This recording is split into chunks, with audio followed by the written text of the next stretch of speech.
Yeah, so I'm from the Vrije Universiteit of Amsterdam. It was really tempting for me to not change the whole PowerPoint I presented, because I learned so much from the other presentations. But then I thought, you know what, I will keep as is, and there will be some overlap, I think, with some of the other presentations. But then also some issues I'm going to touch upon, I hope, add to the discussion that we already had started. I'm from social science. I'm working in the field of disaster and crisis governance. I use crisis and disasters sort of intertwined, and I will explain later why I do that. But I work, let's say, in a multidisciplinary fashion. So I work a lot with colleagues from computer science, AI, machine learning, agent-based modeling. So I have colleagues also attending the IceCram conference. But also recently I started to work together with the colleagues from the Institute for Environmental Studies at my institute. And I started to appreciate also the understanding of hazards and hazards and what that means for understanding crisis and disasters a bit more than I did. Because my starting point, I don't want to sound too alarming, but as a social scientist, then you have to try to understand the context of what we are talking about. So allegedly, we live in an era and a situation of polycrisis and permacrisis. So polycrisis is actually the idea that the kind of threats that we are facing, but also the consequences for the, is that okay? Consequences of the threat for society and how society respond to a crisis situation sort of started to add up. So maybe in the science you will talk about multi-hazard issues. So in social science then we say multi-crisis situations. And also the perma-crisis referred to the enduring nature of crisis situation. Now, when I talk as social scientists as crisis, it's not just the physical impact per se, but also, for example, societal unrest. And societal unrest due to situations of, in Europe we have a war on our borders, for example, or think about the pandemic and in particular how society responded to lockdowns, created a lot of distrust in formal authorities. That whole situation has a consequence for how society appreciates but also responds to crisis situations, prepares for crisis situations. Follows the advices of formal authorities and response organizations and what have you. So hence the idea of polycrisis, not to say that, hey, red alert, but it is a situation that is important to understand the context of the crisis and disaster situations that we are talking about.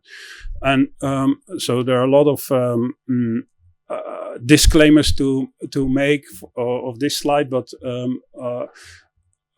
we sort of know the direction of how to act and also what to expect when it comes to sort of standalone crisis situations or disasters, right? So when there is a house on fire, we more or less know what to do.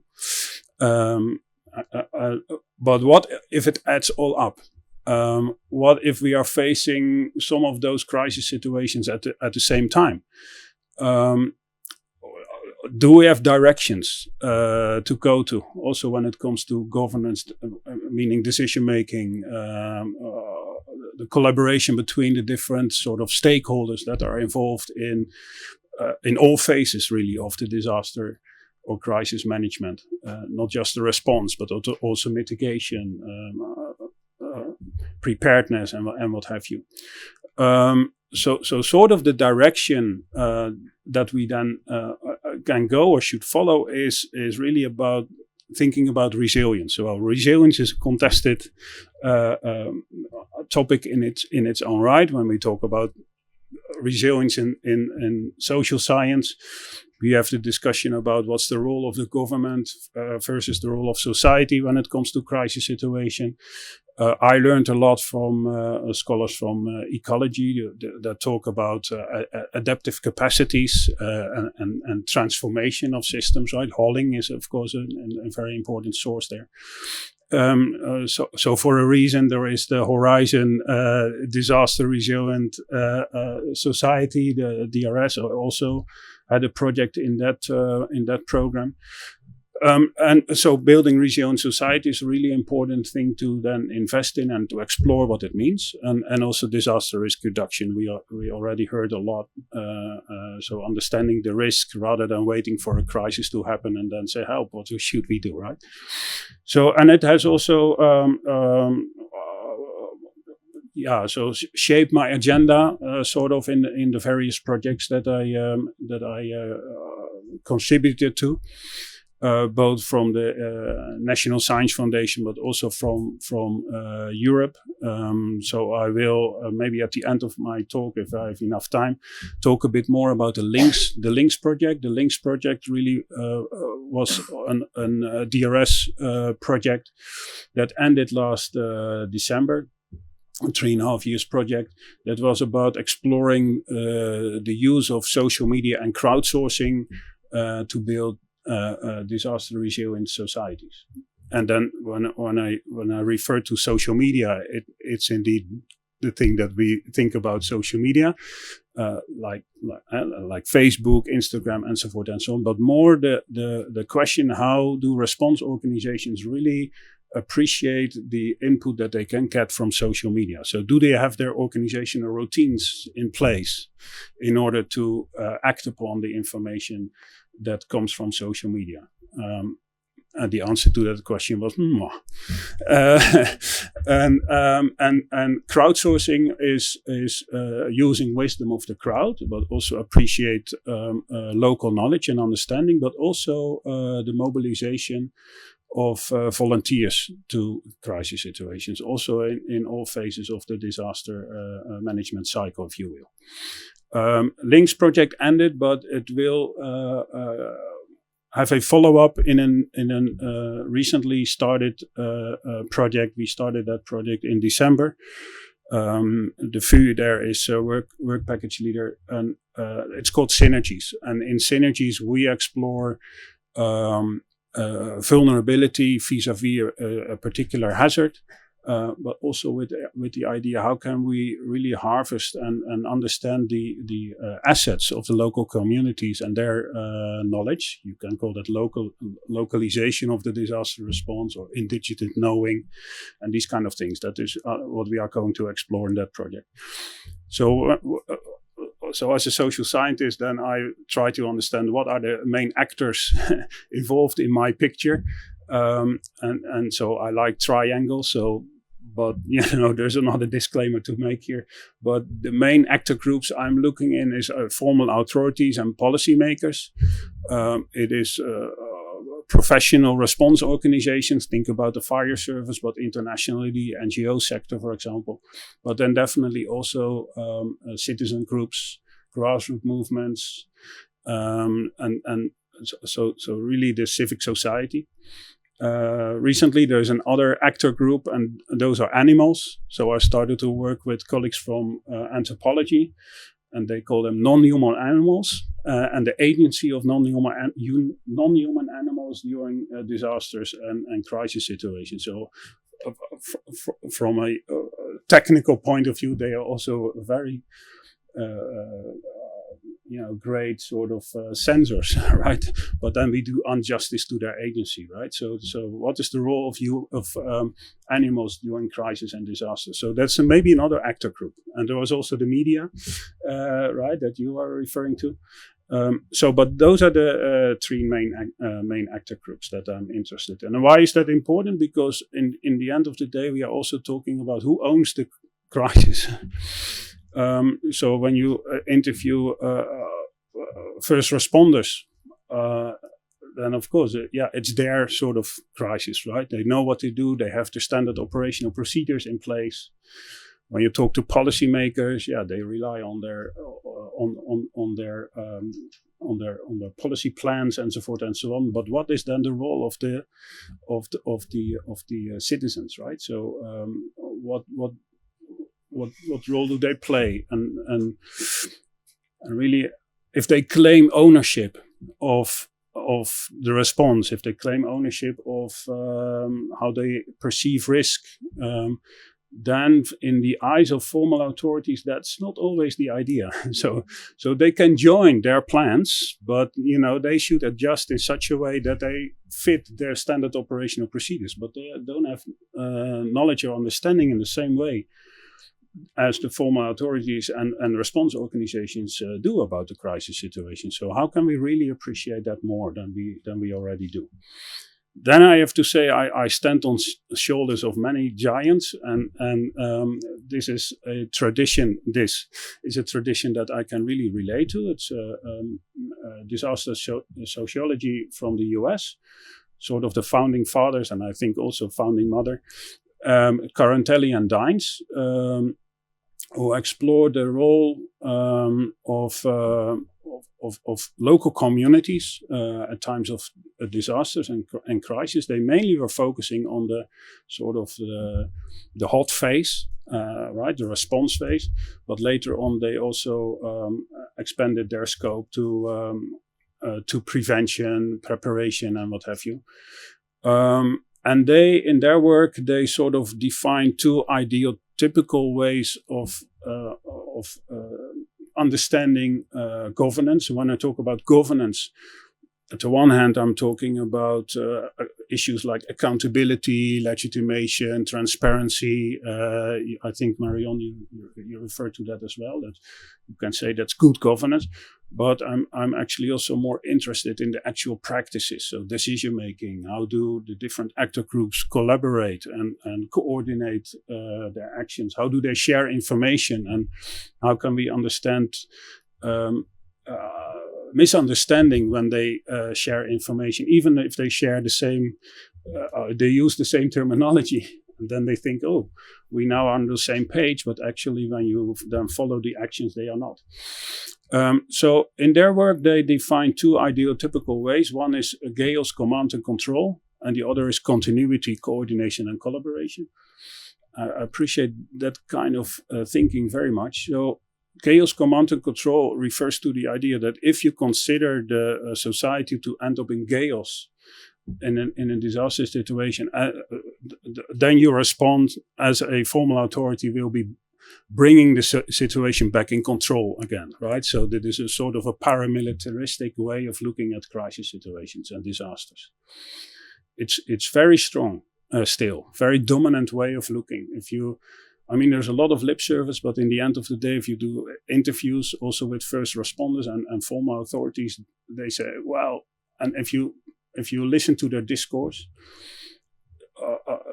a disaster or a crisis for them is the same as a society in chaos. Also the media, right? If you listen to the news or watch the television shows and pay attention to the word chaos. From a social science point of view, if society is seen as chaotic, then you know what to expect. There's another perspective possible, and that is there is continuity. So even at times of a devastation, because there is devastation, we cannot deny that, right? So sometimes the situations are quite sort of chaotic, but at the same time, people still have their social networks. They still have their relatives to rely on. Right, so they live in neighborhoods, and although the neighborhood can be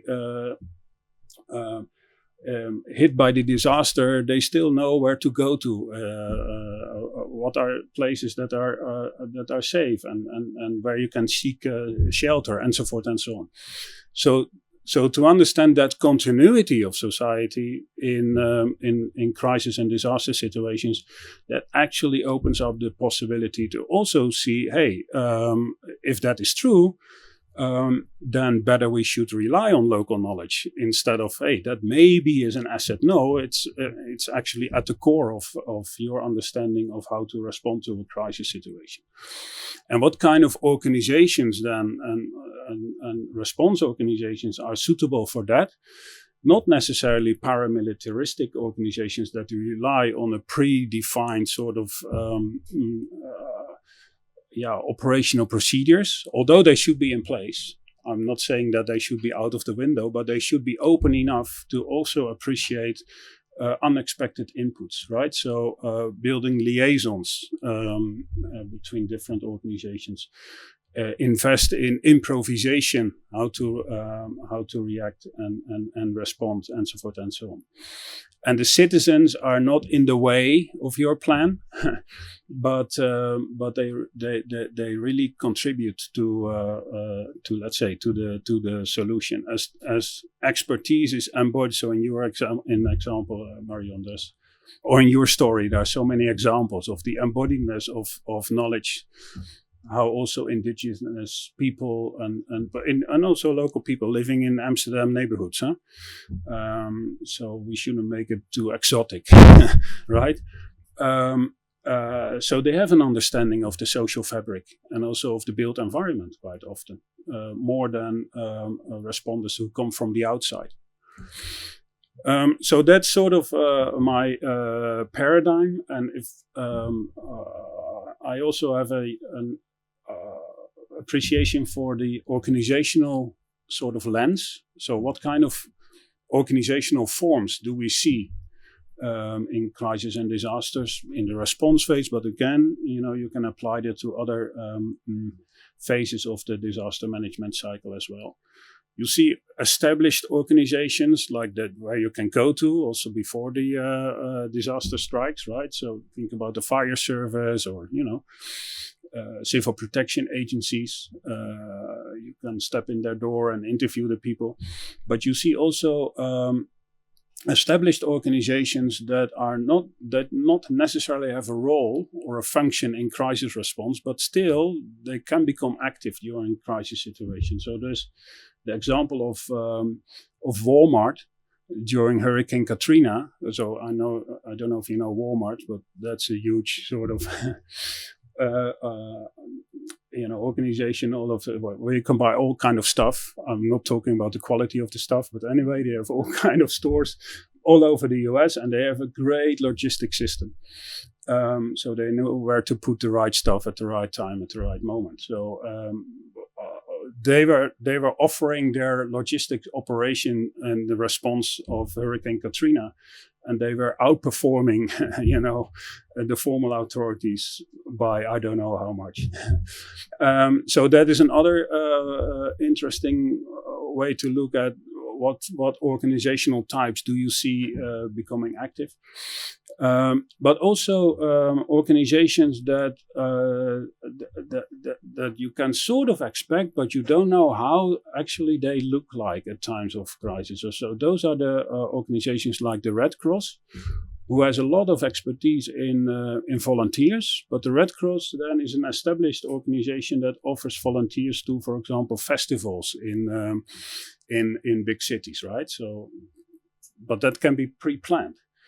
But I had a project with the Red Cross that they also try to sort of coordinate spontaneous volunteers, which then sort of is a paradox, right? So, because if you're spontaneous volunteering to a crisis, I mean, you go to the crisis scene, but for the response organizations and for the formal authorities, that's a distraction. They are adding to the chaos. Right? Whoa, more people coming to the disaster scene. How can we get them outside of because they are in our way? But at the same time, they started to realize that, hey, potentially they're offering a lot. But how then can you coordinate all those people that are coming to the disaster scene? And the Red Cross then can sort of mediate between spontaneous volunteers because they know how to work with volunteers and with the formal authorities. I will give an example of that just briefly. I can touch upon that. And also emergent groups. Those are citizens basically like you and me, living in neighborhoods willing to act in response to a crisis, but sometimes also in the preparation and prevention phase. And that is a wild field, right? So sort of anything goes there, from from neighborhood groups to your local soccer club, churches or mosques, or so all kind of organizations and members of those organizations willing to act. Now, with that in mind, also as a social scientist, then you are exploring novel ways of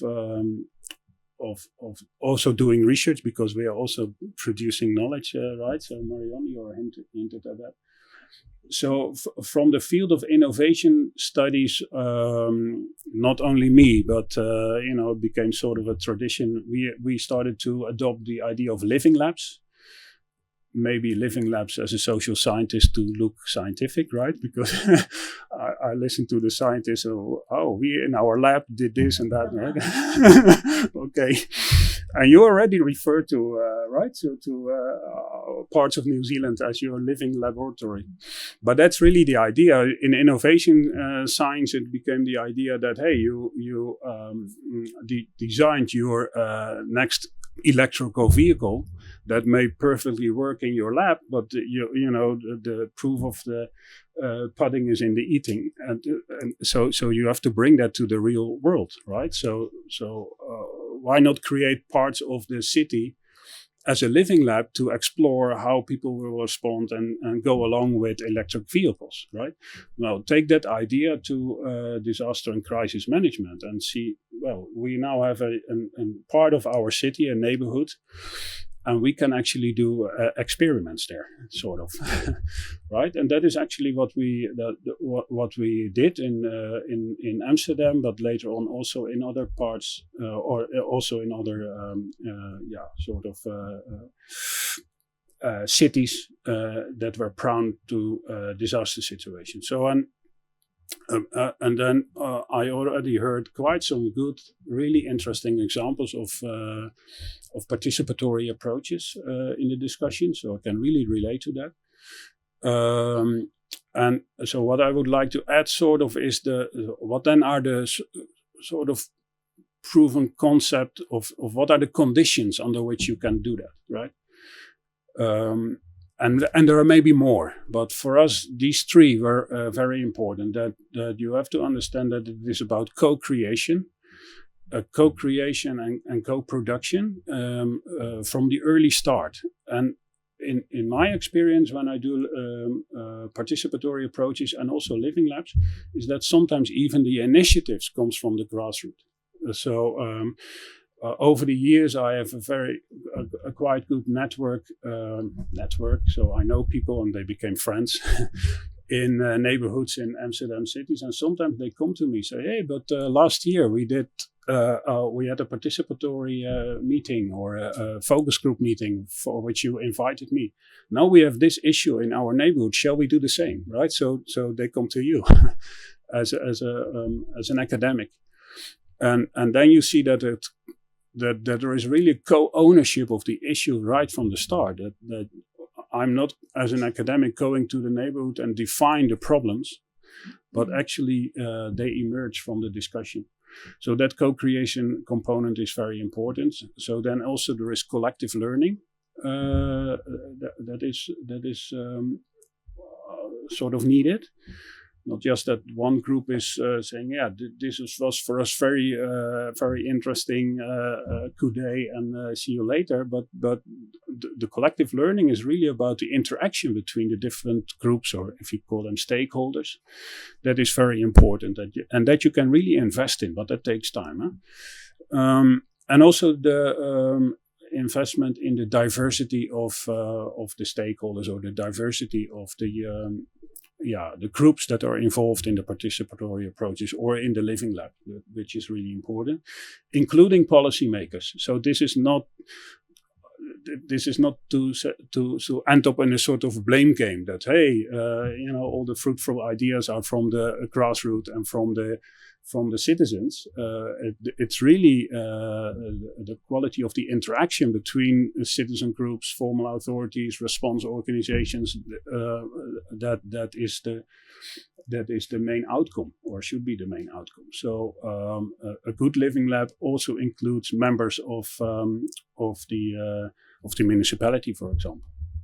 Now, this is one example that we did and we as a group of researchers, but mainly students, basically. So maybe you remember 2015, a relatively steep influx of refugees from Syria to Europe, also to the Netherlands.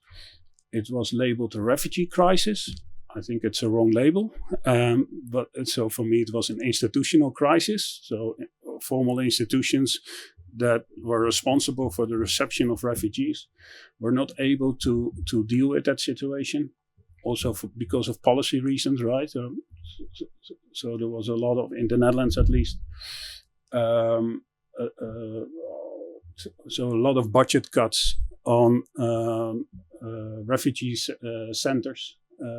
So that with this steep influx, refugees had to sleep outside in the open air, which was a shame, I think. But then in the media, in the public, it was, hey, there's a refugee crisis. Now we should act. Anyway, so that is also recognizing the importance that sometimes we should refer also to institutional crisis when we talk about these kind of situations. Well, what happened in the eastern part of Amsterdam, that there was quite an active group of citizens that in the years before, and now I go even further back in history, they were quite active in the Occupy movement, right? So maybe you remember that. It was about city planning, and there was about many other things. There was an international movement.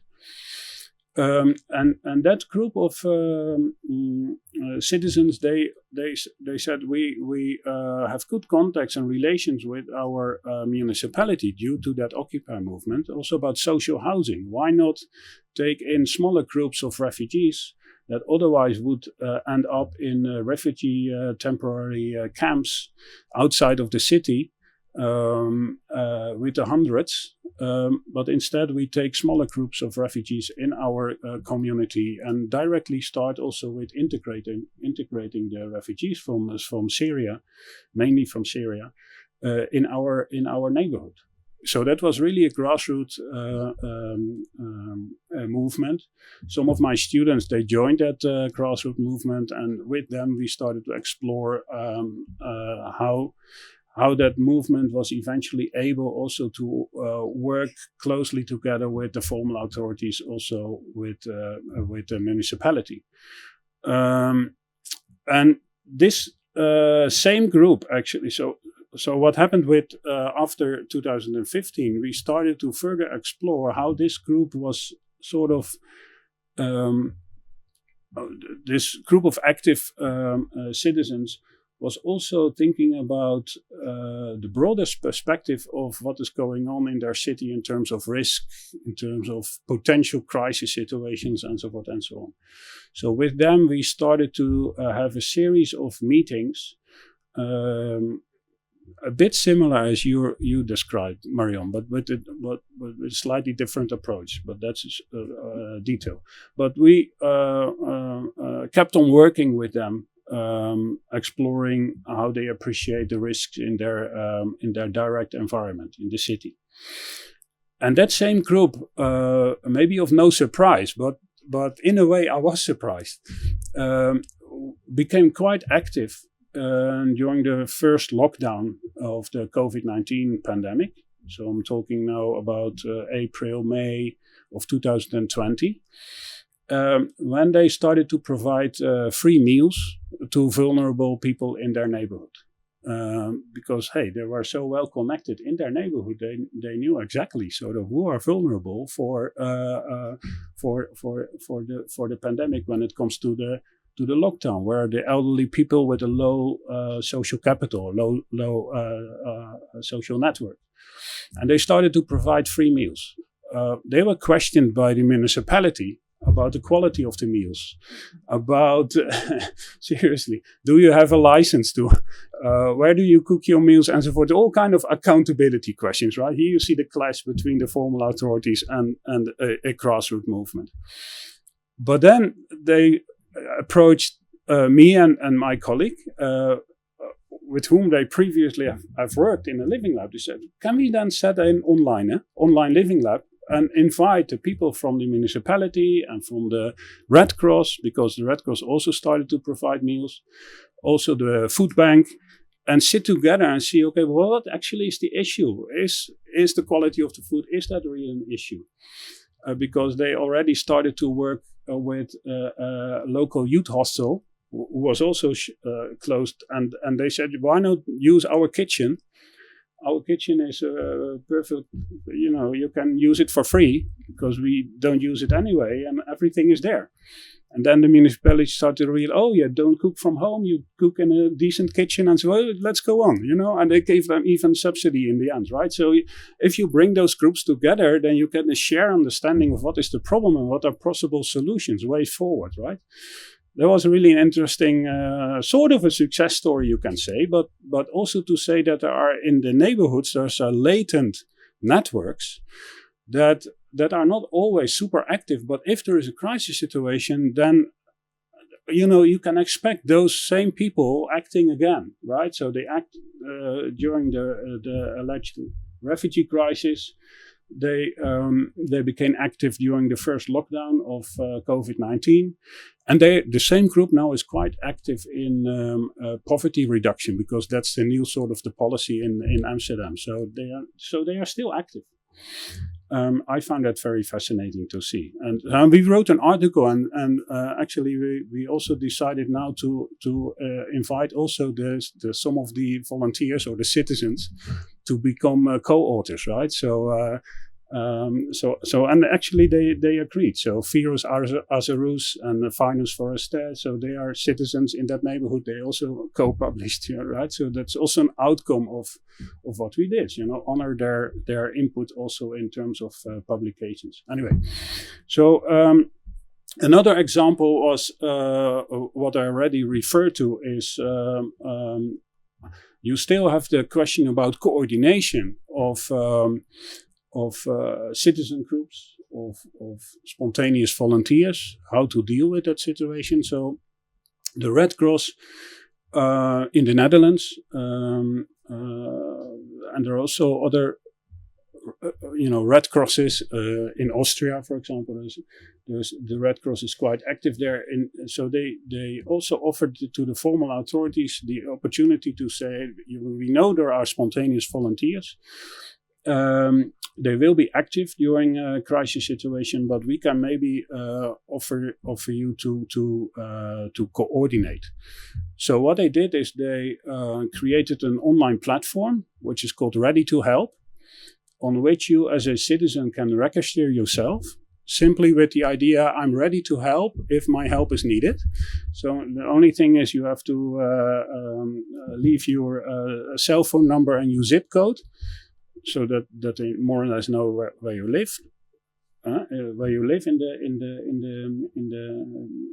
the country.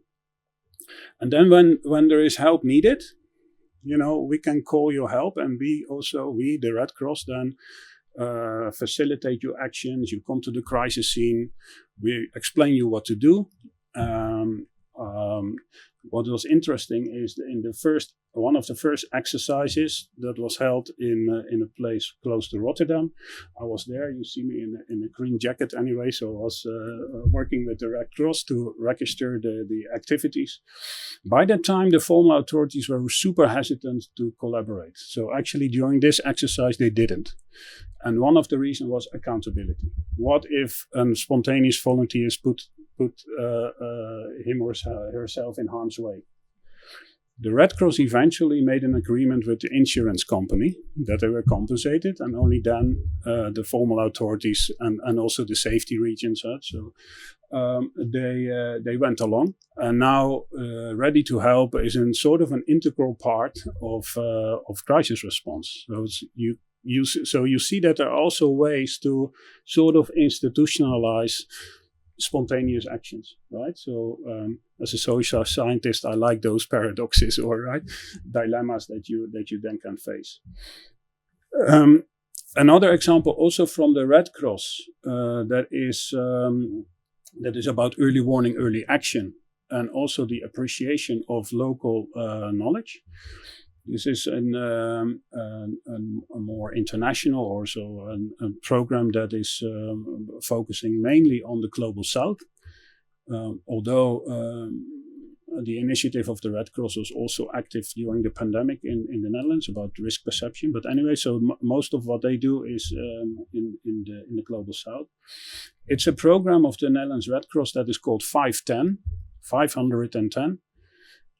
which is the 510 square kilometers is the surface of the Earth. So the nerds explained that to me, meaning that they harvest on all information that is potentially there, satellite data, weather forecast data, to predict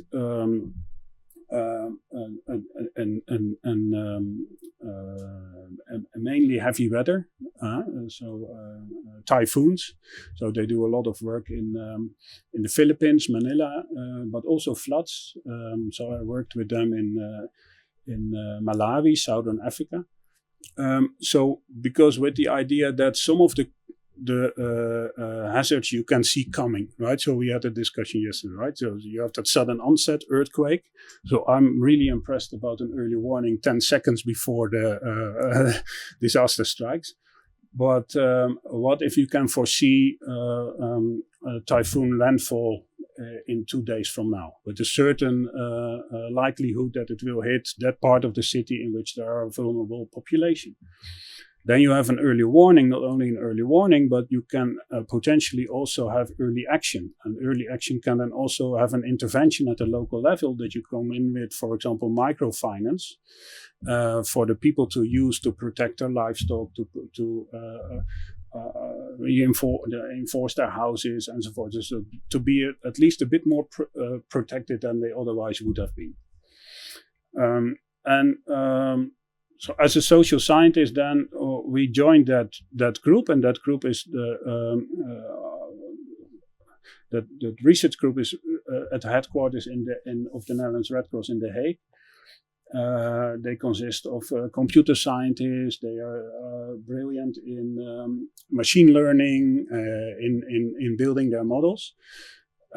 As a social scientist, I went with a group of students also to Malawi, but some of my students went to Manila, to really also understand that that this approach is also an intervention at the local level. If you don't prepare that with the local stakeholders, then you are imposing this idea, although you think that you are working with the local population. Because what they also did, 510, all the data and information is useful. So they also try to work with local stakeholders, right? And use their local knowledge and data. Although they did that, you still come in with a decision or an intervention that is actually developed from outside of the district where it is implemented. But they run into the challenge that there are also vested interests at the local level, right? So you come in with your microfinance, but you interfere in the local market, for example.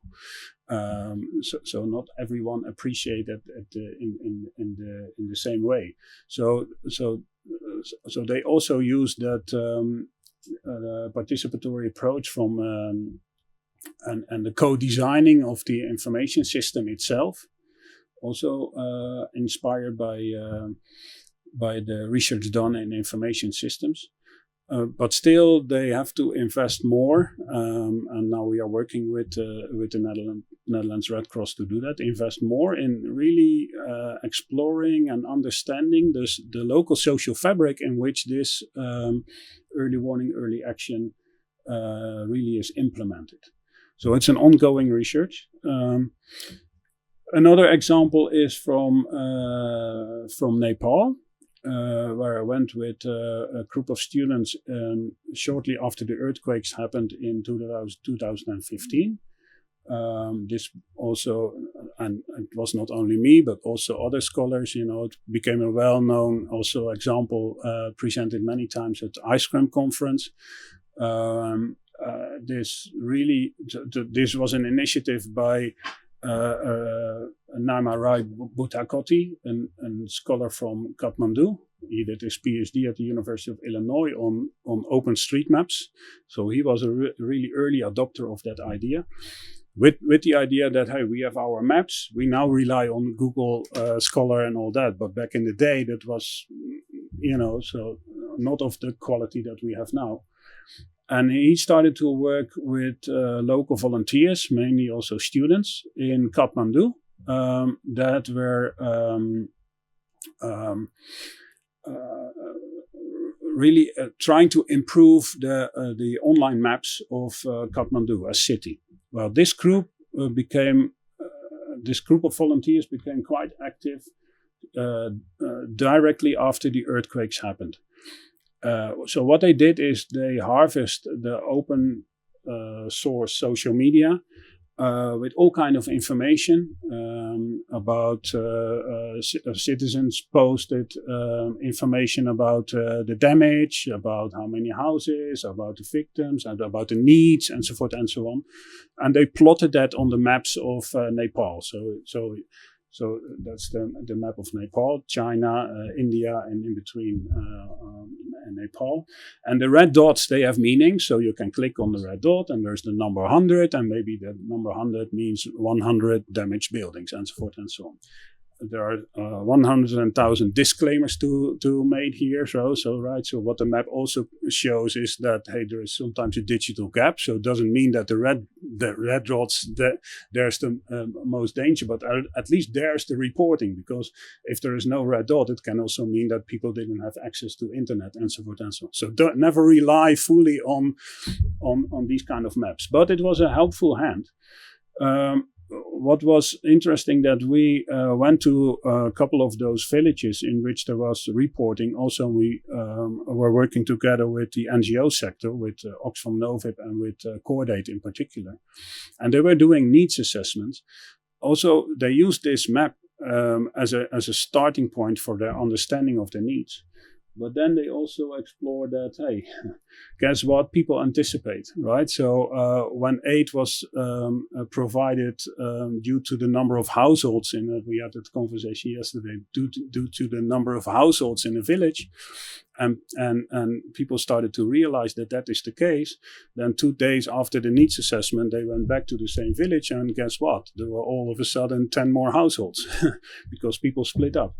So and then they started to work together with local informal leaders that then can explain to them, yeah, of course, people need more help, but we can also work with you and think and really make a realistic estimation of the need that is needed here, not based on your Excel sheets, but really with a local understanding of what is going on at the local level. Last month, I went back to, I was in Kathmandu. I will share, some of the information that we, and the results of the workshop that we held there with you later on. But with my colleague, I started to work with engineers from the University of Twente in the Netherlands. It's an engineering school. And they were already working for quite some time in Nepal with local stakeholders, also with the local university over there, on earthquake resilient buildings, in my layman terms, right? So and then we started to work together to see, okay, we now know that they will build back, but do they really build back better? So I have here that picture that maybe you can explain better than I, but you see how they build back their buildings in a way that is, let's say, a hybrid solution. Because, hey, some of the buildings regulations were followed by how they reinforced their buildings, but also they used, the material that was locally available. So what we did is we set up participatory focus groups in which there were members from the local community, also from local wards, let's say the municipalities, from the NGO sector to really let them explore, okay, how can we translate the rules and regulations set by the formal authorities at the local level, because there is a mismatch in one way or another. We are still working on the results, but what is interesting that some of them really came up with what we can call a sort of a research model, or right, that I almost ask my students to come up with when they do research. But this was really an outcome of the discussion, that they came up with all kind of interesting, sometimes analytical tools to further explore that situation. That was really fascinating to see. I don't have much time, maybe, I don't know. But one thing that I also would like to mention is a group that I join almost every year in February in South Africa, University of the Free State in Bloemfontein. And that group is, they have expertise in working with local communities in informal settlements in South Africa. So if you know South Africa cities, so there's the city, but the informal settlements, they are expanding, and they are informal in the sense that they are not officially recognized by the formal authorities. Yet people live there, and they have their families, their relatives. Sometimes they live there already for generations. But the infrastructure quite often is poor. Sometimes there are quite strong social ties and social capital, but there is also quite often a lot of societal unrest. And what this group does is they use a participatory risk assessment methodology that is published in this book, Weathering the Storm, that I can highly recommend. It's developed by researchers from the University of Stellenbosch. And what you really do is you're not going in an informal settlement with your standardized risk assessment form as a scholar or as a member of the fire service, for example. But you really start to work with a local community, quite often first via informal leaders. And you then do a walk in the informal settlements to really go to the local level and have conversations with the local people that are living there. For example, trying to understand, if you want to try to understand the number of hospitals in that informal settlements, and how many kilometers away from your shack actually is the nearest hospital. That is fine for your Excel sheet, but better you have to ask, how long does it take for you to walk to the next hospital, right? So those examples I came across when I went with them to the informal settlement. So that's really it's quite often not super exotic, right? Or so, well, that's something completely different. No, it's talking to the people that live in that situation and try to appreciate how they actually talk about what kind of narratives do they do to talk about the risk in their environment. A short story then about the European project, the LINKS project. So as any European Horizon project, we work with a lot of partners, both academic, but also non-academic practitioners at the municipality, but also fire service. Also with the NGO sector, so Save the Children was part of this project. And it was really, LINKS is about linking technology, in particular social media and crowdsourcing, to build disaster resilient societies. And the ambition is that, also in an ideal, typical way to say, isolated actor groups, right? Formal authorities, response organizations, and citizens' initiatives, and potentially social media and crowdsourcing can contribute to build a bridge between the otherwise isolated stakeholders, right? So that's the metaphor, at least, that we use. and then trying to understand how formal response organizations like the fire service, but also NGO like Save the Children, but also safety regions, for example, how can they appreciate the information that can be provided through social media more than they do. So we had a couple of cases. You were talking about Italy. In Italy, we worked with Save the Children, and they went to schools actually to educate school children about the risk of earthquakes, and they made also a booklet that they use now in the classroom with all kind of cartoons and so forth and so on. It really was interesting stuff. I want to talk for 2 minutes about the Dutch case. So that's the Netherlands over there. And in the south of the Netherlands, we have a huge chemical plant. Yesterday, we were talking about also man-made disasters and chemical disasters, right? So chemical hazards or industrial hazards. This is an interesting plant. It's a huge plant with 100 and plus chemical industry on the plant. It's interesting because for historical reasons, this was the part of the Netherlands where there was a lot of coal mining until the 1960s. This place was actually was called the Dutch State Mines, DSM, and DSM transformed itself in the 1960s into a chemical industry. And now DSM it was a state-owned unit. But it now was privatized, and other chemical companies joined that area, and it's now a huge site.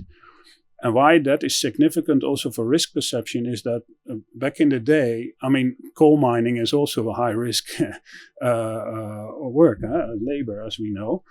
But people will rely also for their income on the coal mine. So in close proximity of this chemical plant, if you do the redesign, you will never do that. But close to the proximity are the neighborhoods, right?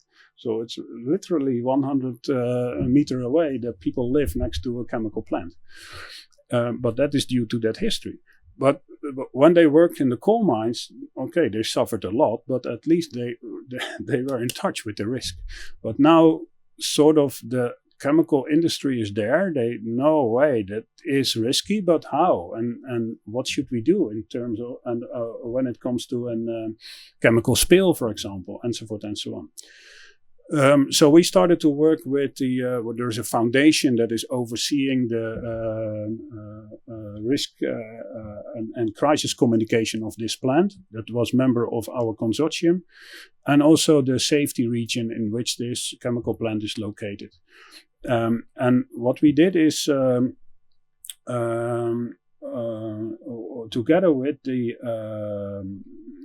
the safety region and the foundation of this chemical plant, we went to the neighborhoods and we set up participatory meetings or focus group meetings, or sort of in between, if you are more precise about the methodology. But at least we brought together the local stakeholders, including citizens, to think about the risk perception, but also to for the formal authorities, the safety region, to inform themselves about the kind of risk communication.